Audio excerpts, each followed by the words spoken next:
जय श्री गणेश। आइए सुनते हैं संकष्टी चतुर्थी व्रत कथा। पौराणिक एवं प्रचलित श्री गणेश जी के अनुसार एक बार देवता कई विपदाओं में घिरे थे। तब वह मदद मांगने के लिए भगवान शिव के पास गए। उस समय शिव के साथ कार्तिकेय तथा गणेश जी भी बैठे हुए थे। देवताओं की बात सुनकर शिव जी ने कार्तिकेय व गणेश जी से पूछा कि तुम में से कौन देवताओं के कष्ट का निवारण करेगा। तब कार्तिकेय व गणेश जी दोनों ही स्वयं को इस कार्य के लिए सक्षम बताने लगे। इस पर भगवान शिव ने दोनों की परीक्षा लेते हुए कहा कि तुम दोनों में से जो भी सबसे पहले पृथ्वी की परिक्रमा करके आएगा वही देवताओं की मदद के लिए जाएगा। भगवान शिव के मुख से वचन सुनते ही कार्तिकेय अपने वाहन मोर पर बैठकर पृथ्वी की परिक्रमा के लिए निकल गए। परंतु गणेश जी ने सोच में पड़ गए कि वह चूहे के ऊपर बैठकर सारी पृथ्वी की परिक्रमा कैसे करेंगे, तो इस कार्य में उन्हें बहुत समय लग जाएगा। तभी उन्होंने एक उपाय सूझा। गणेश जी अपने स्थान से उठे और अपने माता पिता की 7 बार परिक्रमा कर वापस बैठ गए। परिक्रमा करके लौटने पर कार्तिकेय स्वयं को विजेता बताने लगे। तब शिव जी ने श्री गणेश जी से पृथ्वी की परिक्रमा न करने का कारण पूछा। तब गणेश जी ने कहा, माता पिता के चरणों में ही समस्त लोक है। यह सुनकर भगवान शिव ने गणेश जी को देवताओं के संकट दूर करने के लिए भेज दिया और आज्ञा दे दी। इसी प्रकार भगवान ने श्री गणेश जी को आदेश दिया कि वे संकट चतुर्थी जो तुम्हारे लिए पूजनीय होगी और रात्रि में चंद्रमा को अर्घ्य देगा, उसके तीनों तप यानी दैहिक तप, दैविक तप और भौतिक तप दूर हो जाएंगे।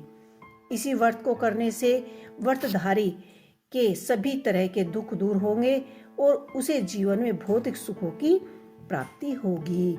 चारों तरफ से मनुष्य की सुख समृद्धि बढ़ेगी, पुत्र पौत्र आदि धन ऐश्वर्य की कभी भी कमी नहीं होगी।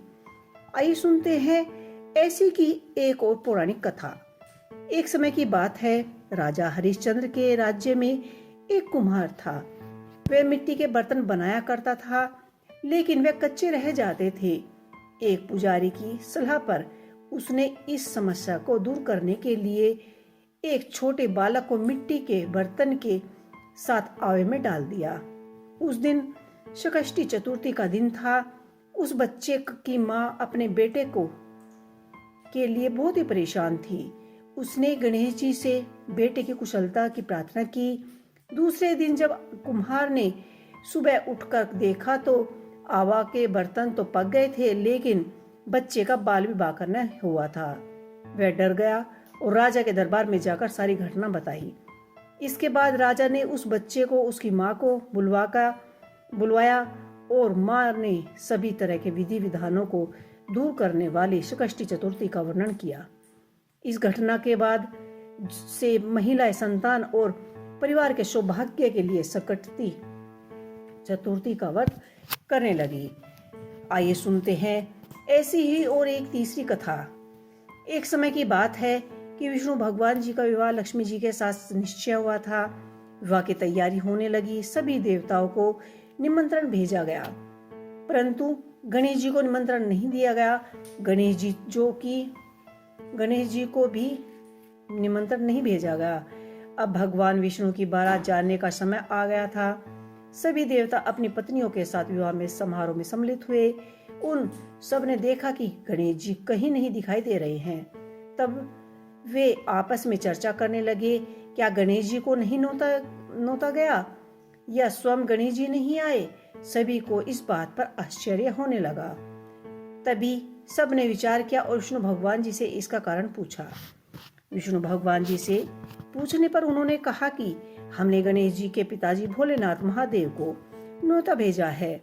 यदि गणेश जी अपने पिताजी के साथ आना चाहते तो आ सकते थे, अलग से न्योता नहीं भेजा गया, ना ही कोई आवश्यकता है। दूसरी बात यह है कि उनको 1.25 मन मूंग, 1.25 मन चावल, 1.25 मन घी, 100 मन के लड्डू का भोजन दिन भर चाहिए। यदि गणेश जी नहीं आएंगे तो कोई बात नहीं, दूसरे के घर जाकर इतना सारा खाना खाना अच्छी बात नहीं है। इतनी वार्ता कर ही रहे थे कि किसी एक ने सुझाव दिया, यदि गणेश जी नहीं आएंगे तो उनको द्वारपाल बनाकर वही बैठा देना कि आप घर की याद रखना, ध्यान रखना। आप तो चूहे पर बैठकर धीरे धीरे चलेंगे तो बारात से भी बहुत पीछे रह जाएंगे। यह सुझाव भी सबको पसंद आया और उन्होंने विष्णु भगवान जी ने भी अपनी सहमति दे दी। होना क्या था, इतने में गणेश जी वहां आ पहुंचे और उन्हें समझा बुझाकर घर की रखवाली के लिए बैठा दिया। बारात चल दी। तब नारद जी ने देखा कि गणेश जी तो दरवाजे पर ही बैठे हुए हैं, तो गणेश जी के पास आ गए और रुकने का कारण पूछा। गणेश जी कहने लगे कि विष्णु भगवान जी ने मेरा बहुत ही अपमान किया है। नारद जी ने कहा कि आप अपने मूषक सेना को आगे भेज दें तो वह रास्ता खोद देंगे, जिससे उनके वाहन धरती में ही धंस जाएंगे। तब तो आपको सम्मान पूर्वक बुलाना ही पड़ेगा। अब तो गणेश जी ने भी अपनी मूषक सेना जल्दी से जल्दी आगे भेज दी और सेना ने जमीन पोल कर दी। जब बारात वहां से निकल रही थी तो रथों के पहिया धरती में धंस गए। लाख कोशिश करने पर भी पहिया नहीं निकल रहे थे। सभी ने अपने अपने उपाय किए, परंतु पहिया नहीं निकले, बल्कि जगह जगह से टूट गए। किसी की समझ में नहीं आ रहा था कि हो क्या रहा है। तो नारद जी ने कहा कि आप लोगों ने गणेश जी का बहुत अपमान किया है, यह आपने अच्छा नहीं किया। यदि उन्हें मना कर लाया जाए तो सब कार्य सिद्ध हो सकते हैं, यह संकट टल सकता है। शंकर भगवान जी ने अपने दूत नंदी को भेजा और गणेश जी को लेकर आए। गणेश जी का आदर सम्मान के साथ पूजन किया गया। तब कहीं रथ के पहिए निकले। अब रथ के पहिए निकल तो गए, परंतु जगह जगह से टूटे फूटे थे। उन्हें सुधारे कौन? पास के खेत में एक खाती काम कर रहा था, उसे बुलाया गया। खाती अपना कार्य करने के लिए श्री गणेशाय नमः, श्री गणेशाय नमः कहकर गणेश जी की वंदना मन ही मन करने लगा। देखते ही देखते सभी पहिया ठीक हो गए। तब खाती कहने लगा कि हे देवताओं, आपने सर्वप्रथम गणेश जी को नहीं मनाया होगा और ना ही उनकी पूजा की होगी, इसीलिए तो आपके साथ यह संकट आया। हम तो मूर्ख या अज्ञानी हैं, फिर भी पहले गणेश जी की पूजा करते हैं, उनका ध्यान करते हैं, और लोग तो देवगण हैं, आप तो देवगण हैं, फिर भी आप गणेश जी को कैसे भूल सकते हैं? आप लोग भगवान श्री गणेश जी की जय बोलकर जाए और आपके सब कार्य बन जाएंगे और कोई संकट भी नहीं आएगा। ऐसा कहते ही बारात वहां से चल दी। विष्णु भगवान जी श्री लक्ष्मी जी की का विवाह संपन्न हुआ और सकुशल पूर्वक वह घर पर लौट आए। हे गणेश जी महाराज, जैसे आपने विष्णु जी को जैसे कार्य सहारे, ऐसे ही कार्य सबको सिद्ध करियो। बोलो गजानन भगवान की जय, बोलो गणेश भगवान की जय।